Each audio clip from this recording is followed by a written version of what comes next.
And now we're moving up to 126 pound. Joe Lopresti, also from Section 5, Spencerport, 39-1. Excellent wrestler. He's had some brothers who've been here, and Ed Moak out of Averill Park in Section 2 will be his opponent.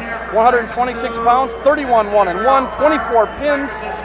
So if anything can get better, I would be surprised. But these two guys, John, do you think they pick up a little bit like on that last match, the excitement, the upset, the momentum? Does it pass it on to the next guys in line? I don't think so, Dale. You know, in an individual sport like wrestling, I think just the wrestling championship, New York State, that's what it's all about. You get that. Every match is different. And up until this year, it's different. I think it is starting to snowball, at least today.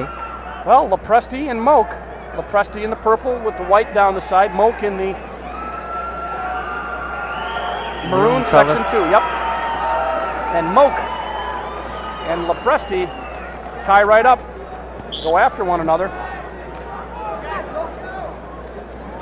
You know, there's got to be a lot of pressure on a kid like Mazzakis, and he lost. I thought he handled it very well, and take nothing away from Andy Antonucci. He did a great job, but you can tell. I mean, he's been in wrestling for so many years, a lot of matches, and he's just a very classy guy. He lost, and he shook hands, did it very, very professionally. Well, right now we're at 126, and Joe Lopresti from Spencerport is in a little bit of trouble as Moak is bringing him back in from out of bounds. Tried to trip and missed it, and it cost him. It may cost him 2 points. No control as of yet. Now he's just going to get on and get control. He does. 2 points for Lopresti. But this is the third Lopresti brother that has been wrestling from Spencerport. And he's a senior, as is Moak. Averill Park High School in Averill Park, New York, Section 2, which is the Albany, Glens Falls area. And Averill Park area, obviously. Moak down by 2 as Lopresti working hard.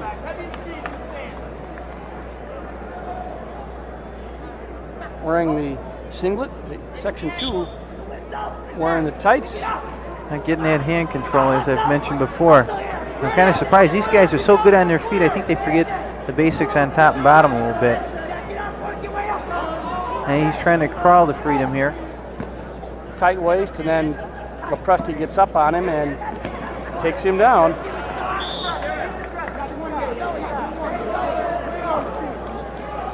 Lopresti won his semifinal match 5-2. Moak won 4-2. Moak had a 2-1 quarterfinal match. So he's had not a tough go, but certainly wasn't easy. No overtimes. Moak tried to switch but missed it. He tries another switch. And yet another switch going out of bounds. 16 seconds left. And you know, you get the feeling that things have slowed down a little bit. Just a little bit. Yeah. I'm wondering if the wrestlers aren't getting tired of watching all this. They're just getting caught up in all the excitement and a little bit nervous energy. 126 pounds, New York State Championships. The official, by the way, Stan Southerden. The referee, the assistant, is Gordon Carberry. Joe Lopresti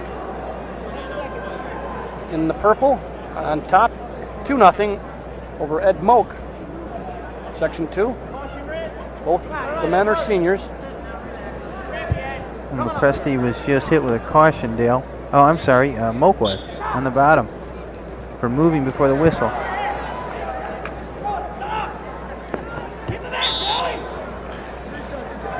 Boy, Lopresti is just a blanket on top. Yeah, he really is. He's all over him. He's no offense as far as pins are concerned, but he's just following him everywhere he goes. Does latch onto the ankle just in time. Second period now going to start. 2 more minutes, and Moak will start off on the bottom. Which hasn't been a very good position for him so far. Hopefully he gets his hand control and gets out, gets within a point. Oh, looks like it's going to be yep, let him up.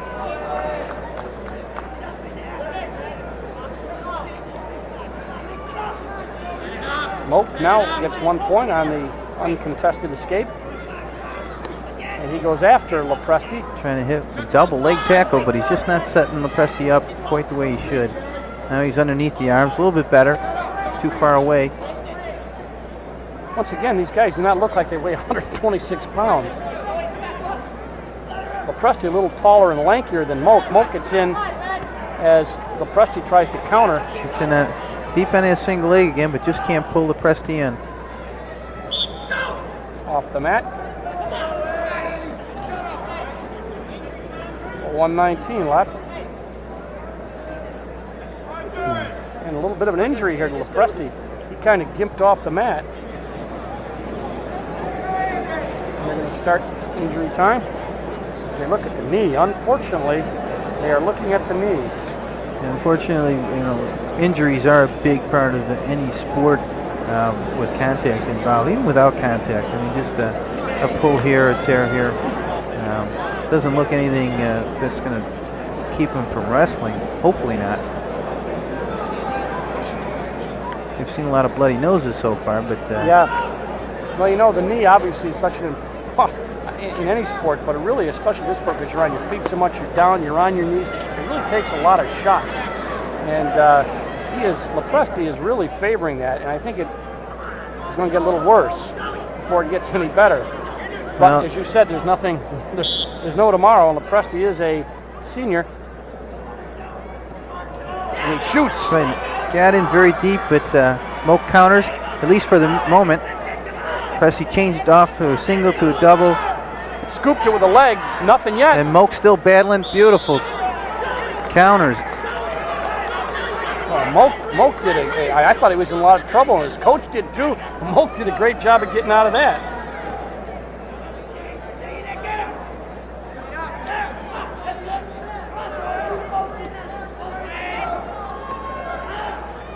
.50 seconds left in the second period. 2-1 the score. Moak down by 1 to Joe Lopresti from Spencerport. Moak out of Averill Park.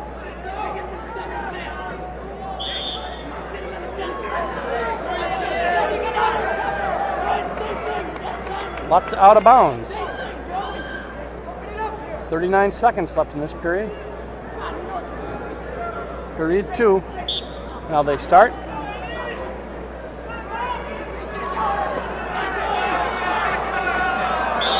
Both wrestlers really are shooting on their feet. I'm kind of surprised that Joe Lopresti let Moak up as he did and hasn't shot in the whole period except for that one flurry. Now we got a stalling one way or another. Lopresti. 1 point red. Yeah. That should tie it up, Dale. 2-2. Yep. I didn't realize Lopresti had been warned. Oh, maybe it was but apparently he had been, and that was going to cost him 1 point. And he's backing up again. I think his knees bother him a little bit. 17 seconds left in period 2. 2 up. He does step back for a second, shoots in a double, but he gets caught with his head underneath. Got to get out to the side, one way or another. Or back out. That's a good choice.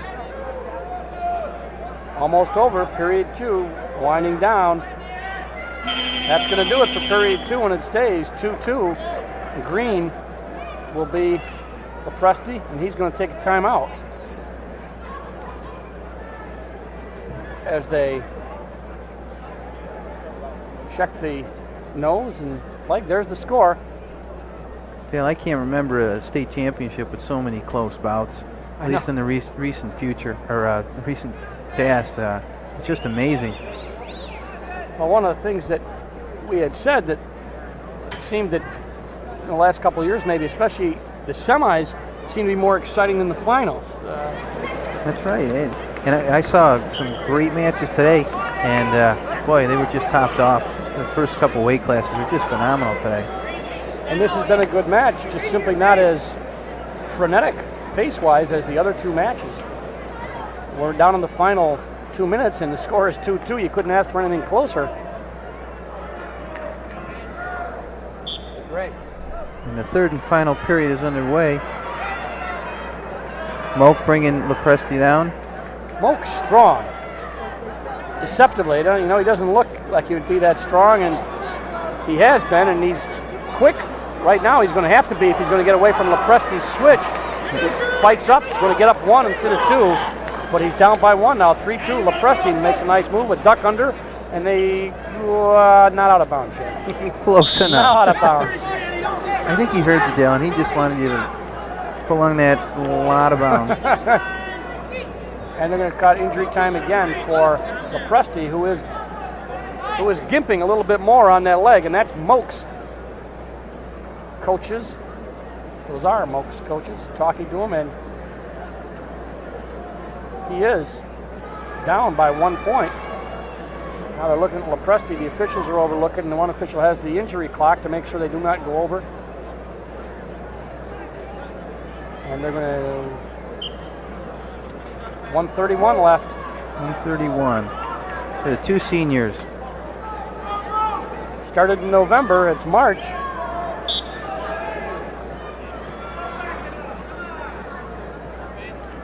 Both throwing, faking a little bit of up and down, and Lepresti gives up the fake and goes, gets a single leg, and Moak trying to get his leg just about the position where he wants it. If he had to be, he's got it twisted out.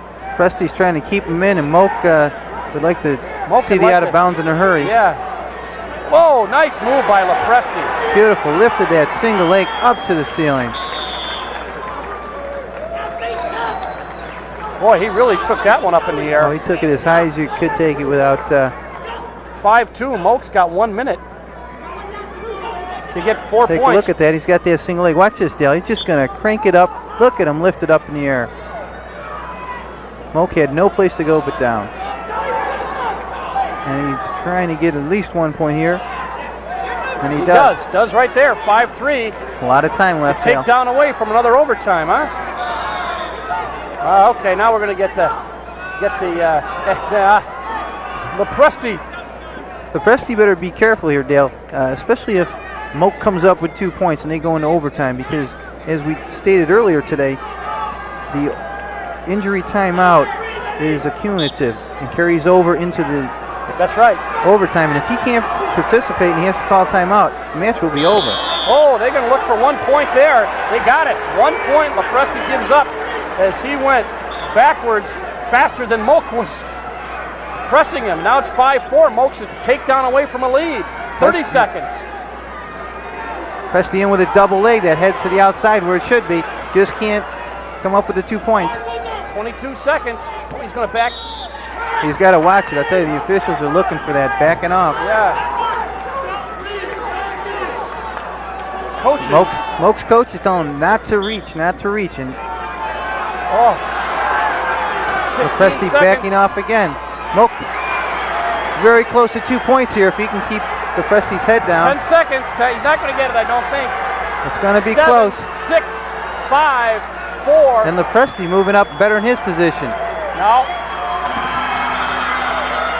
Oh, they keep getting better. 5-4. Joe Lepresti from Spencerport beats Ed Moak out of Averill Park. Great match. Continuing on the tradition in this 1989 state championship of having great matches.